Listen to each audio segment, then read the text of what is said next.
Hello guys, नमस्कार. मी प्रतीक्षा तुम्हा सर्वांचं स्वागत करते आजच्या नवीन व्हिडिओमध्ये. तर बराच दिवस झाला आता आपला लॉंग व्हिडिओ काय आलेला नाही आहे आणि तब्येत पण डाऊन आहे, असं बोलताना पण असं धापा लागल्यासारखं होतं मला. तर चला ते जाऊ द्या. मस्त सकाळ अशी मला बनवायची होती कढी. त्याच्यामुळं मस्त असं हिरव्या मिरच्याचं लसणाचं वाटण करून घेतलं, जिरी मोहरी जे काय असेल ते. आणि आता आपण लावलेला जो कढीपत्ता आहे तो पण त्याच्यामध्ये टाकून घेतला. एवढा छान सुगंध येत होता आणि त्यात कढीपत्त्याचा एकदम गावरान आहे ते. त्याच्यामुळं मस्त असं ना फ्राय करून घेतली मिरची वगैरे. त्याच्यानंतर थोडीशी आपली हळद वगैरे टाकून घेतली आणि हे घरगुती आपण जे काय दही बनवलेलं आहे ना, त्या दह्यापासून ही कढी बनवलेली आहे मी. आपण जे रेडीमेड दही आणतो ना, त्याचा कसलीही कढी अशी आंबट लागत नाही, काय नाही, म्हणजे त्याला कसलीही चव लागत नाही बरं का. आणि सकाळी तर माझे सगळे स्वयंपाकाचीच घाई चालली होती, कारण की अजून मला त्रिशाचा टिफिन वगैरे पण बनवायचा होता. आणि जिथलं तिथं लगेच त्या वस्तू ठेवल्या ना तर बरं पडतं, कारण स्वयंपाकाला जास्त किचनवर राडा असला ना आपल्याला पण सुधरत नाही की. त्याच्यामुळे मी जिथलं तिथं लगेच घेते ना, लगेच ठेवून देत असते. मग त्या कढीमध्ये थोडंसं आहे ना मी बेसन पीठ पण ॲड करून टाकलं. तुम्ही टाकता का नक्की सांगा बरं. आणि तुम्ही कढी कशा प्रकारे बनवता ते पण मला कमेंटमध्ये सांगा. आम्ही तर अशीच बनवतो. तर प्रत्येकाची बनवायची पद्धत आहे ना ही वेगवेगळी असते, त्याच्यामुळं विचारलं. तर मग मी त्याच्यामध्ये बेसन पीठ वगैरे ॲड करून घेतल्याच्यानंतर सगळे हिसळून टाकत असते. सगळे भांडे वगैरे जे का मिरचीचं वाटण काढायला मिक्सरचं भांडं असो, दही ठेवलं होतं ते. आणि जसं आपल्याला पाणी लागतंय ना तसं टाकायचं ना. कढीला काही उकळी वगैरे काही येऊन द्यायची नाही. वरती आली थोडीशी लगेच गॅस बंद करून घ्यायचा. आणि असंच असतं बरं का, माझं रोजचं म्हणलं सकाळचं रुटीन हे असंच असतं. तर म्हणलं चला आता पटपट कढी पण आपली मस्तपैकी रेडी झालेली होती. त्यानंतर पुढच्या सगळ्या गोष्टी आवरून घ्यायच्या होत्या. नंतर सगळ्या गोष्टी आवरून झाल्याच्यानंतर दुपारीचा सगळा वेळ असा म्हणलं चला काहीतरी काम तर करावं. सगळं आवरल्याच्यानंतर काय करावं. त्यानंतर मग आहे ना माझ्याकडे जो मिक्सर आहे ना तो इतका खराब झालेला होता. म्हणलं चला तो साफ करून घेऊ, आणि तेही एकदम घरगुती पद्धतीने बरं का. तर तुम्ही पाहू शकता माझा मिक्सर किती खराब झालेला आहे तो. तर हे बघा सगळं असं काळं झालं आहे. आपण जो ओला मसाला वापरतो ना त्याने भरपूर असे शेंदुळे उडतात. तर तुम्ही पाहू शकता. आणि फक्त आहे ना घरगुती या 3 ट्रिक वापरून मी ना हा मिक्सर आहे ना एकदम पांढरा शुभ्र करणार आहे. आता तुम्ही पाहू शकता मिक्सरचा कलरच ऑलरेडी पांढरा आहे, त्याच्यामुळे ना तुम्हाला लगेच कळून येईल बरं का. तर बघा सगळं असे डाग पडलेले आहेत त्याच्यामध्ये मिक्सरचे. इतका खराब झालेला आहे ना, आणि एकदम चकाचक निघतो बरं का आपला हे मिक्सर. त्याच्यामुळे आता मी पुढं तुम्हाला सांगणारच आहे काय काय वस्तू घ्यायच्या ते. तर चला तर आता आपण बघूया. तर सर्वप्रथम इथं मी एक काचेचा बाऊल घेतला होता बरं का. त्या काचेच्या तुम्ही कोणतेही घेऊ शकता, असं काही नाही की काचेचंच घ्यावं म्हणून. तर त्याच्यामुळे जो आपण घरी कपडे वॉश करण्यासाठी जो निरमा वापरतो ना, तो मी ना इथे 1 चम्मच निरमा घेतलेला आहे. तुम्ही कोणताही निरमा घेऊ शकता, तुमच्याकडे जो का आहे तो घेऊ शकता. तर माझ्याकडे आहे ना घडी हा निरमा पुढे आहे ना मी वापरत असते, त्याच्यामुळे आहे ना मी घडीचंच निरम्याचं पॅकेट घेतलं बरं का. तेही 1 चमचा. त्यानंतर आहे ना जे काय मी तुम्हाला दाखवलं आता त्याच्यामध्ये आपला खाण्याचा सोडा होता. आणि आपण निरमा 1 चमचा घेतला ना, त्याच्यामध्ये आपण आहे ना कोलगेट घेणार आहोत 1 चम्मचच्या थोडंसं कमी. हो. आणि तीच जे की आपण रोज ज्या कोलगेटने आपण ब्रश करतो ना, ते तुमच्याकडे कोणतेही असू द्या, ते रेडमधले असू द्या किंवा व्हाईटमधले असू द्या कोलगेट, पण फक्त कोलगेटच घ्या. कोरडी पावडर वगैरे काही घेऊ नका. तर पाहू शकता मी 1 चम्मचमध्ये एक थोडीशी कोलगेट घेतलेली आहे. खरं सांगू तुम्ही पण ट्राय करून बघा बरं का. तुमचासुद्धा विश्वास बसणार नाही आणि 1 रुपया खर्च नाही. आपल्या रोजच्या जीवनात ज्या काही वस्तू आपल्याला लागतात त्याच्यापासूनच. पण त्याच्यानंतर आहे ना निरमा आणि कोलगेट हे ना मी मिक्स करून घेतलं. आणि त्याच्यामध्ये थोडंसं 1 चम्मच ते 2 चम्मच पाणी ॲड होतं. तर तुम्ही पाहू शकता आता मी ना इथं 1 चम्मच पाणी घेतलेले बरं का. त्यानंतर त्याची छान अशी पेस्ट मिक्स करून घेतलेली. तर परत मी थोडंसं म्हणजे आपल्याला कमी जास्त वाटतं, जास्त पातळ काय करायचं नाही, कारण मिक्सरमध्ये पाणी जाऊ शकतं पातळ केल्याच्यानंतर. त्याच्यानंतर बघा मी मस्त असं पाणी वगैरे घेतलं. तर पाहू शकता तुम्ही किती छान अशी पेस्ट आपली तयार झाली. तर बघा किती पातळ आहे किती घट्ट आहे हे तर तुम्हाला आता दिसतच असेल. त्यानंतर मी तर तुम्हाला बघा खाण्याचा जो आपला सोडा असतो ना तो 1 चम्मच घ्यायचा बरं का.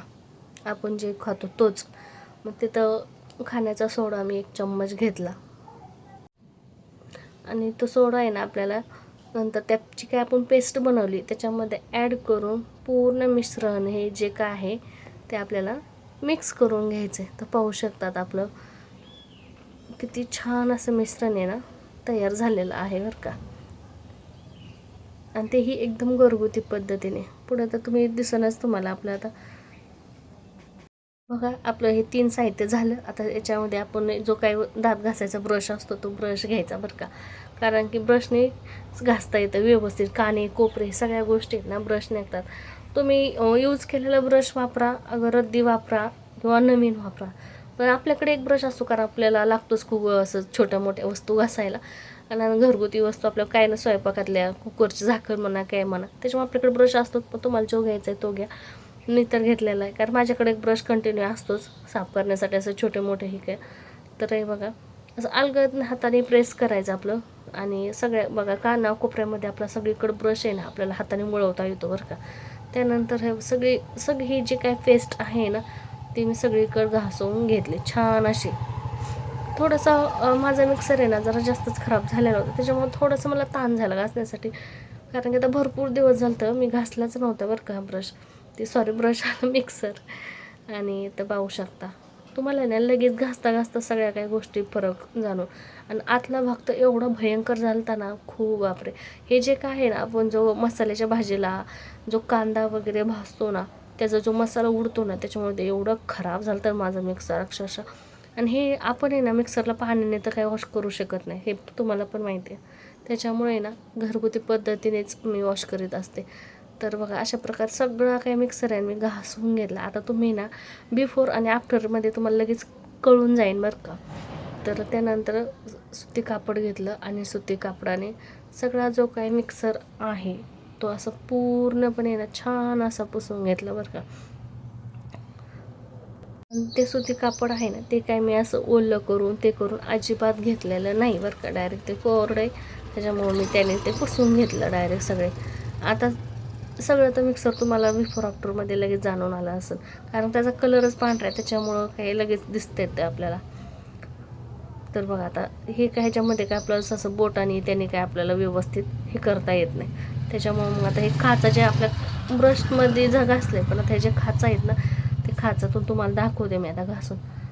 तर एका चमच्याच्या साह्याने किंवा चाकू म्हणा चम्मच पण मग चम्मच घेत असते तर चम्मचमध्ये ते कापड असं घालायचं आणि चम्मच ते ना खाचामध्ये घालायचं कापडात चम्मच घालून.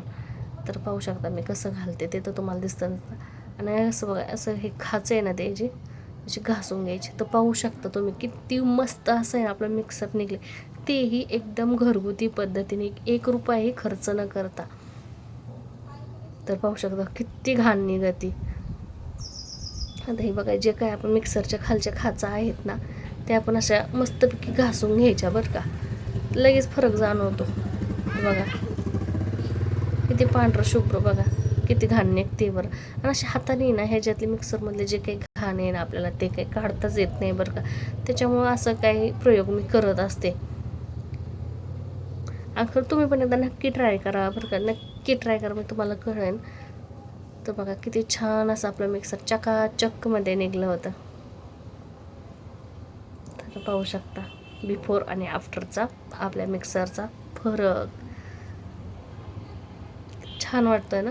आणि असं छोट्या मोठ्या वस्तू असतं बघा आतलं तर किती पांढरं शुभ्र निघलेलं आहे असं. अगोदर तर बघा कसं होतं मिक्सर आपलं. आणि त्यानंतर मग मला आता चला मिक्सर तर वॉश झालेला आहे. नंतर आपला जो काय त्याचा फॅन वगैरे आहे तो पण आता अलगद आपल्या वायरसुद्धा त्याची काय तशी सोडायची नाही. वायरसुद्धा आपल्याला पुसून घ्यायची. फॅनचा जो पार्ट आहे तो पण आपल्याला पुसून घ्यायचा आहे. आता वरची साईड तर मस्तपैकी छान क्लीन झाली होती त्याच्यामुळे फॅनची साईड पण आता छान क्लीन करून घ्या. त्यानंतर आहे ना वायर पण मी छान अशी पुसून घेतली होती. तर बघा एकदम मिक्सर इतकं छान वाटत होतं ना तुमचासुद्धा विश्वास बसणार नाही बरं का. पण नक्की ट्राय करून बघा. ट्राय केल्याच्यानंतर नक्की विश्वास बसेल. चला तर मग व्हिडिओ आवडल्यास लाईक करा शेअर करा आणि जास्तीत जास्त सबस्क्राईब पण करा. तर भेटू पुढल्या एका नवीन व्हिडिओमध्ये. तोपर्यंत बाय द एंड.